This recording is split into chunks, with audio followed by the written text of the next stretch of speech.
President Museveni, the floor is yours.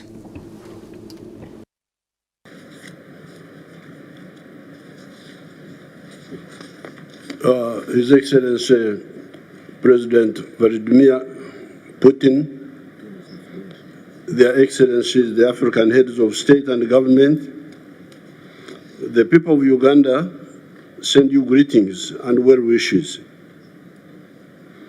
I have had the good fortune of watching and participating in freedom activities in our area for the last 60 years plus. In order to understand the struggles we have been involved in, we should be reminded that by 1900, the whole of Africa had been colonized except for Ethiopia. This colonization followed 500 years of taking slaves from Africa and the devastation that criminal trade caused.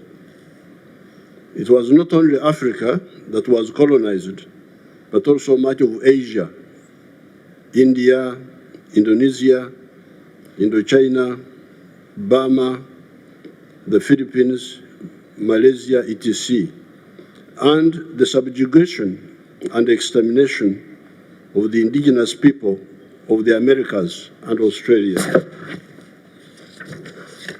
However, these criminal acts by the imperialists, the slave trade and colonialism, provoked the colonized people into launching a resistance movement by some of the black people in the United States of America, in the persons of Du Bois and Pademont, who launched the Pan-African movement.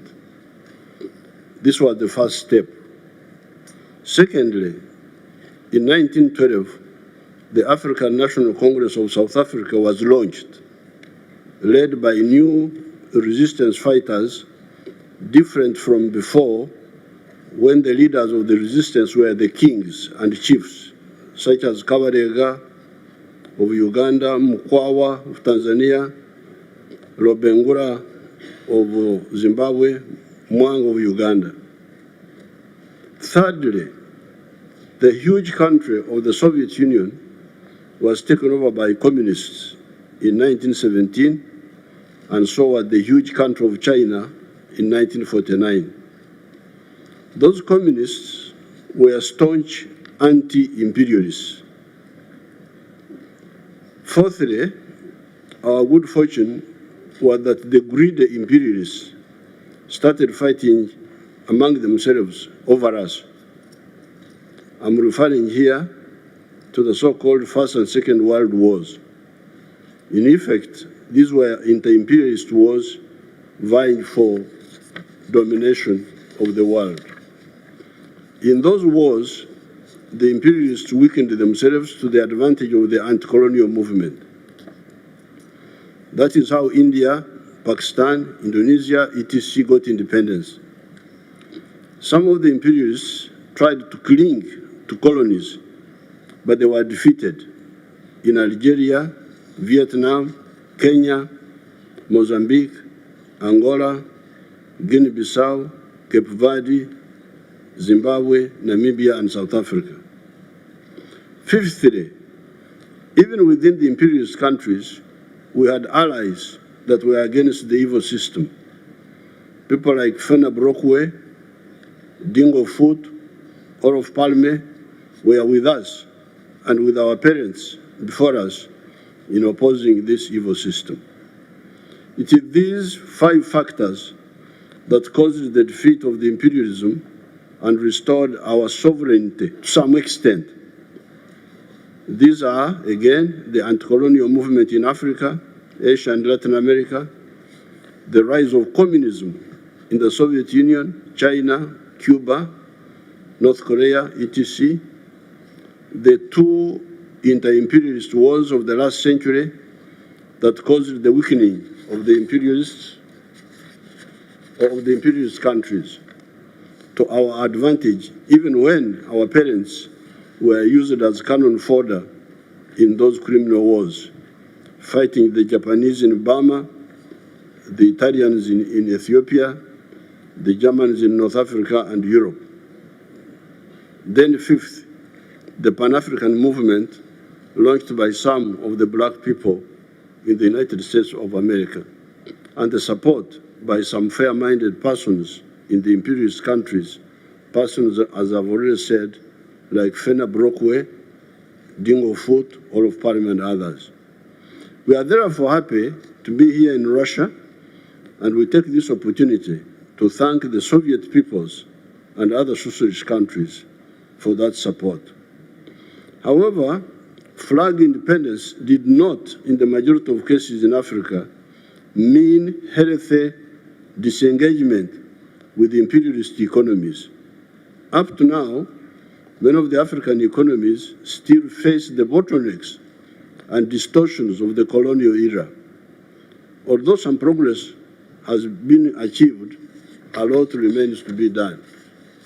That is why you hear that the GDP of Africa is currently US dollars 2.7 trillion, smaller than the individual economies of countries like Japan, Germany, etc., not to mention the United States or China.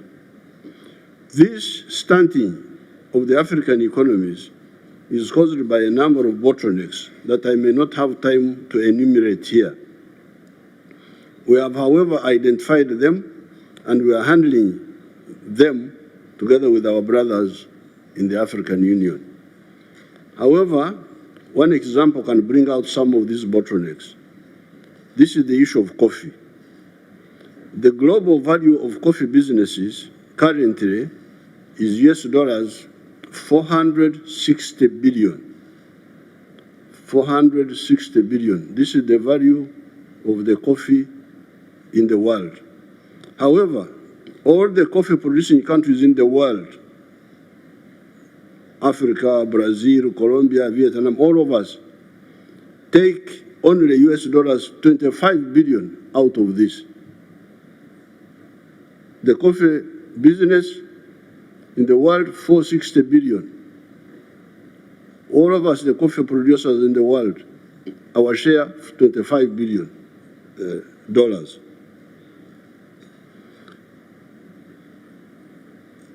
Africa's share is US dollars 2.5 billion. Out of the 460 billion, Africa's share is 2.4 billion. With Uganda taking $800 million, because we are now producing 800 million bags of 60 kilograms each. Germany,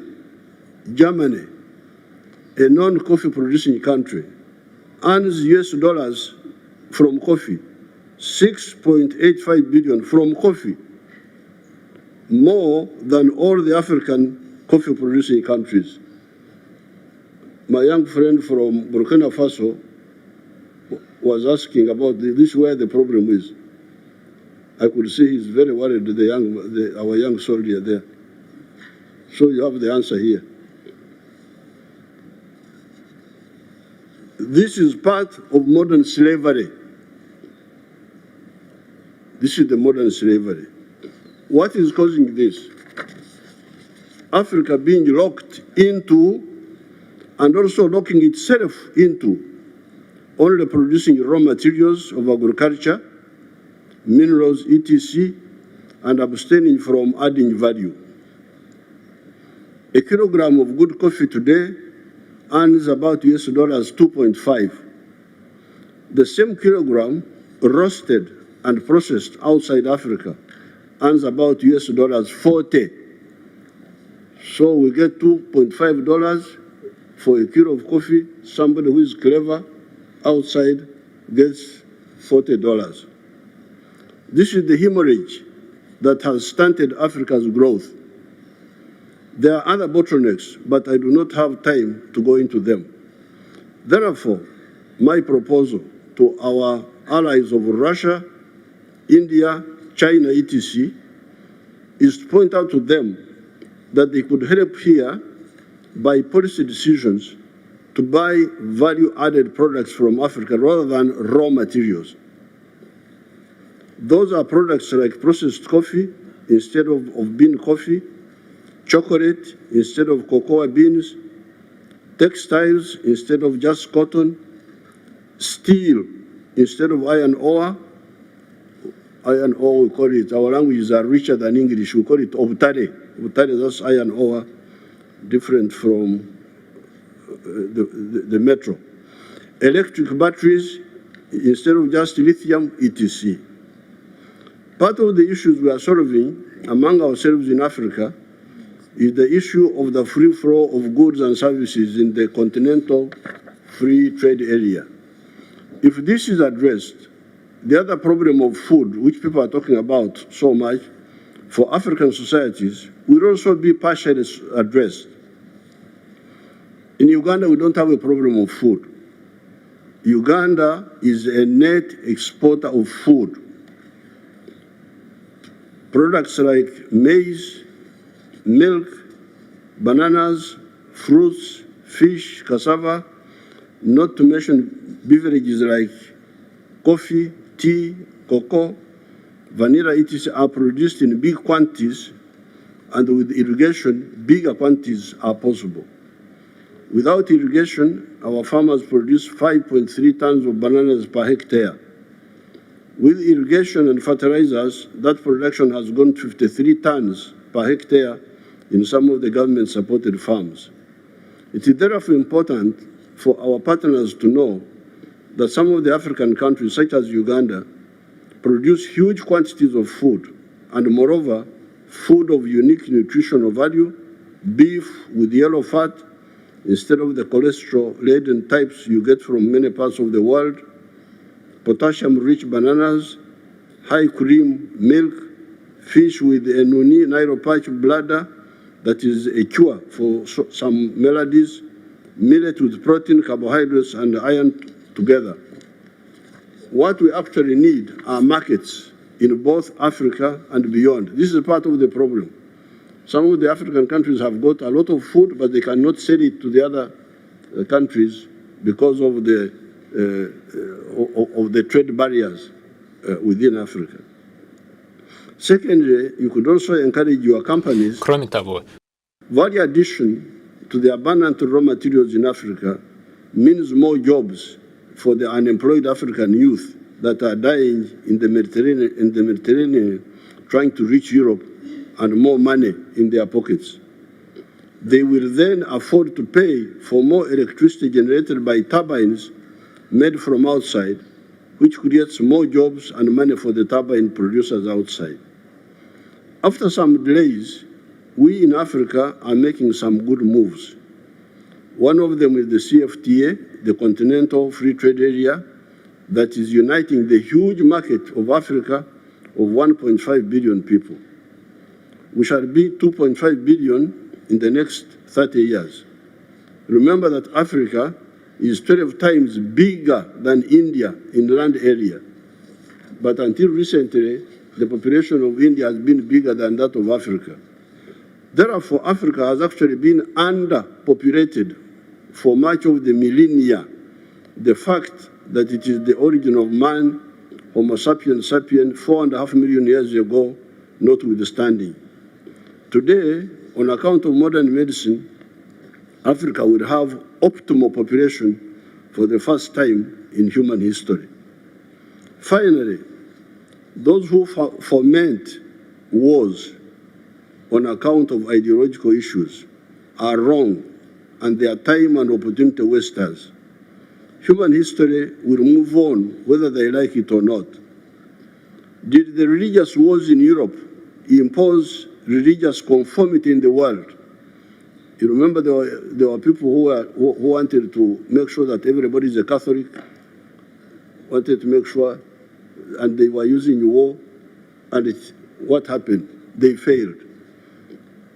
Did Metternich, there was the Austria of the Austro-Hungarian Empire called Metternich. Did Metternich's Holy Alliance stop the spread of capitalism and the overthrow of feudalism? When there was a revolution in France in 1789, This revolution was a bourgeois revolution, was a capitalist revolution. Now, Metternich was supporting feudalism, and his answer was to launch war to defeat the capitalist movement in France. But he failed.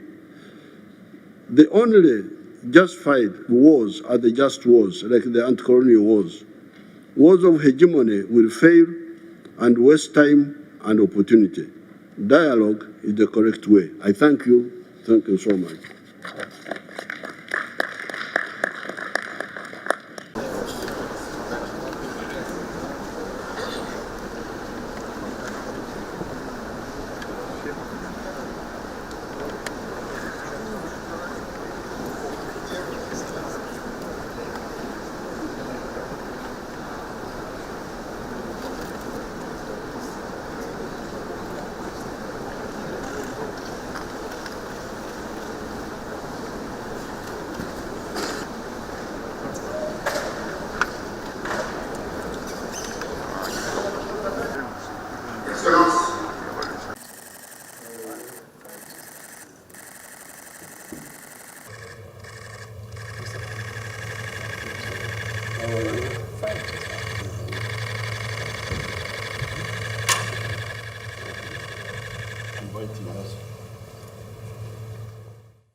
Ladies and gentlemen, we invite you